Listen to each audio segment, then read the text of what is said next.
Nación, invitamos a hacer uso de la palabra al licenciado Matías Tombolini, secretario de Comercio de la Nación.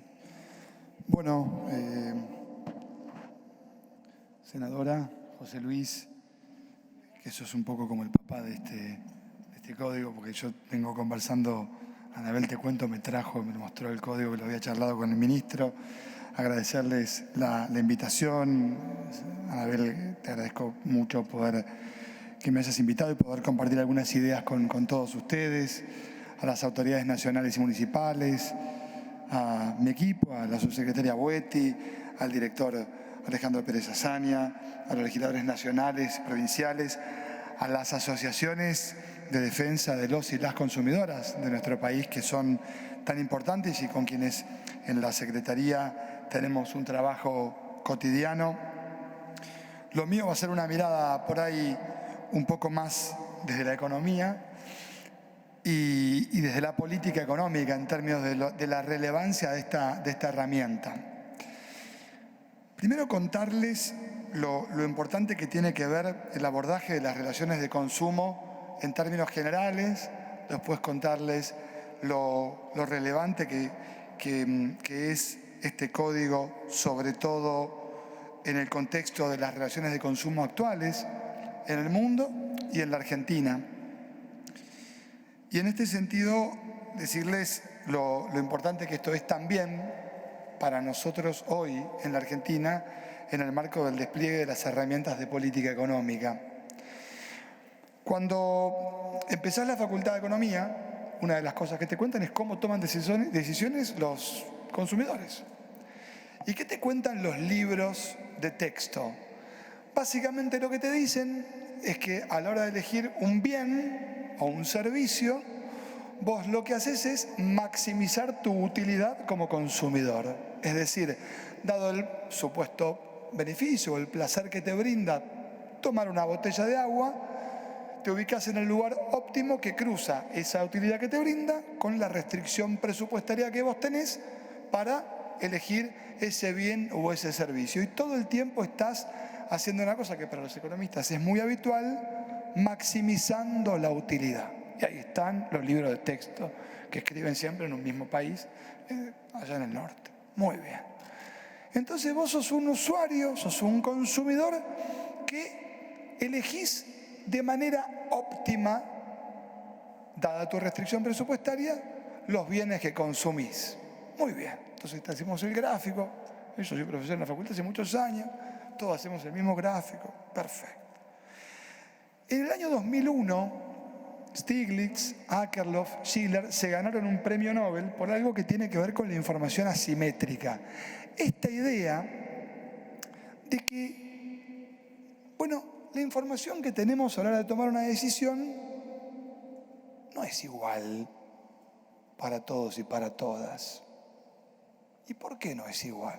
Bueno, porque conforme pasa el tiempo, los productores, vamos a ponerlo como uno de los lados de la relación de consumo, se llamará distinto, no sé, el que te vende. Para mí es el supermercado que clausuramos el otro día, ¿qué querés que te diga? Básicamente ese. Y del otro lado estamos nosotros. Entonces vamos a comprar. Y entonces uno dice, al elegir la papa frita en tubo, estoy maximizando mi utilidad dada mi restricción presupuestaria. Falso. ¿Por qué? Porque en realidad cuando vos tomás una decisión de consumo, lo haces en función de una relación que es eminentemente asimétrica. El supermercado y el que te vende la papa frita, el que produce la papa frita, te hace elegir de un modo que no necesariamente es óptimo para vos. Recomendamos Economía del engaño o de la manipulación de Stiglitz y Akerlof, en donde abundan los ejemplos en donde esta idea de que tenemos información perfecta a la hora de decidir no es tan perfecta. Y quien nos vende cosas sabe de nosotros mucho más que nosotros mismos en la mayoría de las situaciones. Las relaciones de consumo no son constantes a lo largo del tiempo. Y por eso yo decía, al comienzo y hoy, porque no podemos escindir las relaciones de consumo de las nuevas tecnologías, de la inteligencia artificial, del proceso de aprendizaje permanente que tienen quienes nos ponen frente a nosotros un menú para que elijamos, en donde esta idea de el individualismo, vos tomá tu decisión, que vas a tener la mejor decisión, yo te prometo que vas a elegir la mejor papa frita. Pero yo les aseguro que a la hora de tomar decisiones, el marco de vuestra libertad no es el mismo para cada una y para cada uno de nosotros. Un ejemplo, pongan la letra P en Google y díganme si a todos le aparece papá, papaya, Perón. ¿Por qué te ofrece Google un menú distinto según quién seas? Porque tiene información de vos que capaz que ni vos sabés. ¿Por qué cada vez más si te pones a hablar? A mí me gusta el vóley, yo de chiquito jugaba al vóley, hace muchos años. ¿Por qué Instagram me muestra muchas más cosas a mí de vóley que las que te muestra a vos? ¿Te gusta el vóley? No, bueno, te gusta menos que a mí seguro. ¿Jugaste al vóley? Bueno, Alcoyana diría Verbo Carámbula. Bueno, lo cierto es que a vos te muestra, y a mí también entonces, más cosas de vóley de las que le muestra a Sergio Najavetian, jefe de gabinete de Lucila. ¿Por qué? Bueno, entonces yo digo, ¿son simétricas las relaciones de consumo? ¿Es justa la elección que hacemos dado nuestro presupuesto? ¿Tiene sentido que se gasten cientos de millones y millones de dólares en marketing y en neuromarketing para que tomemos ciertas decisiones que van en una dirección determinada que consolidan la concentración de capital siempre en los mismos grupos? Leer a Shoshana Zuboff y su último libro.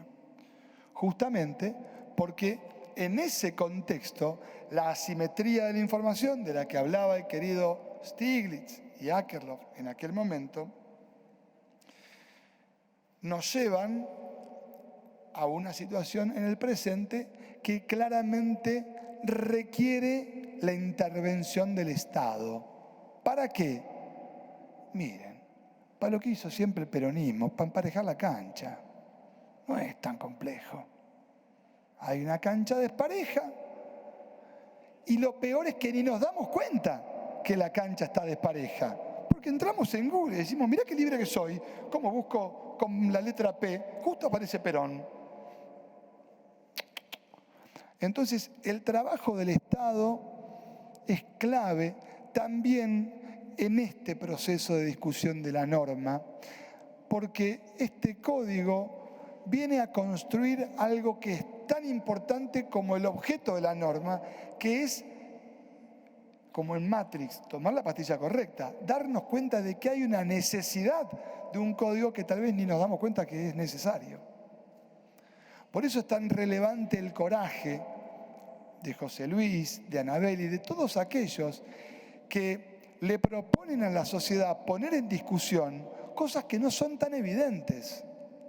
Claro, uno mira los números, el año pasado en comercio tuvimos 241.644 reclamos, en enero de este año 19.989 reclamos, siempre más o menos las mismas empresas. Pero eso es una parte, eso es lo que vemos. Lo que no vemos es justamente una de las tareas que el Estado tiene por delante para intentar ofrecer esta idea de regulación que no es otra cosa que emparejar la cancha. Pero hay otro rol, hay otra función, que es, además de la toma de decisiones en términos de maximizar el presupuesto de los usuarios y los consumidores cuando eligen el tubo de papas fritas, cuando te venden un producto o un servicio te generan en general una expectativa de lo que se trata ese bien o servicio y del precio que te vas a encontrar. Y entonces ahí aparecen las herramientas del Estado para organizar esas expectativas. Entonces el ministro Massa, cuando plantea un programa de precios, en el contexto de un programa económico que tiene orden fiscal, acumulación de reservas, dice, ordenemos las expectativas. Eso es precios justos. Es un acuerdo voluntario entre partes que no solamente intenta determinar una pauta de precio determinado para un periodo de tiempo para el tubo de papas fritas, sino también para la cuota de la escuela, para el agua mineral, que está subiendo mucho, para el café, para la bicicleta, para el calzado, para la indumentaria. ¿Y qué herramientas tiene el Estado cuando se sienta con el sector privado a articular un acuerdo que genera expectativas? Hoy, la Ley de Defensa del Consumidor, 24.240, artículo 7 y artículo 4. Ahora bien, primer paso que se dio, se votó el presupuesto y se cambió el esquema de multas, que estaba medio vetusto, era 5 millones el máximo, pasamos a 0,5 y 2.100 canastas básicas hogar tipo 3, es decir, hoy el máximo es 308 millones de pesos. Si el Estado cumple con su parte, el sector privado tiene que cumplir con su parte. Entonces, esta es la otra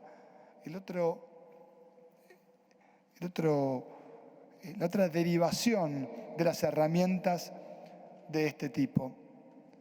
El Estado necesita tener herramientas para emparejar la cancha, no solo en la cabeza de los consumidores, sino también en el bolsillo. Y para emparejar la cancha en el bolsillo, hay que tocar los intereses más complicados de los sectores concentrados, que no es otra cosa que su propio bolsillo. Por eso las herramientas que permitan al Estado articular sobre el sector privado y la concentración de intereses y que le den al sector público la capacidad de penalizar los comportamientos que lastiman los derechos de los usuarios y los consumidores, son herramientas que no podemos menos que incentivar y celebrar como sociedad, por supuesto, con el empujón que supone el trabajo conjunto que lidera en este caso Anabel, con la ayuda de mi querido amigo José Luis Ramón, con la conducción estratégica que le propone a la Argentina el ministro Massa en este sentido, porque al final del día terminamos en un solo lugar, en comercio. Y déjeme que me ponga el sombrero de secretario de Comercio. Cuando yo voy al supermercado, si falta carne que está en el acuerdo de precio, que los exportadores de la Argentina aprovechan una condición súper especial para tener una renta diferencial y celebran voluntariamente un acuerdo, si no cumplen, necesito herramientas para sancionar. Porque cuando se trata de sancionar a los trabajadores, quienes siempre hablan del problema que tienen con este tipo de normas, están primero, quieren flexibilizaciones de todo tipo. Cuando se trata de dotar al Estado para que tenga herramientas que permitan que hagamos lo que hicimos en los últimos 6 meses en la Argentina, lo que hicimos en los últimos 45 días en la Argentina, lo que hicimos el lunes pasado en San Martín en un supermercado que no tenía la mercadería que tenía que tener, lo que hicimos ayer en otro supermercado, lo que hicimos hoy en el Gran Buenos Aires, en Ciudad de Buenos Aires, que es básicamente no sancionar por sancionar, sino sancionar protegiendo a los usuarios y consumidores porque alguien está violentando un acuerdo voluntario que generó una expectativa en usuarios y consumidores. De vuelta, amigas, amigos, de lo que se trata acá es de emparejar la cancha, de que seamos todos protagonistas de una lucha que tiene que ver con identificar una necesidad que muchas veces no estamos viendo. A partir de que identificamos esa necesidad, bueno, nosotros lo que tenemos que hacer es construir las herramientas para defenderlo, los derechos que de allí emanan. Muchísimas gracias.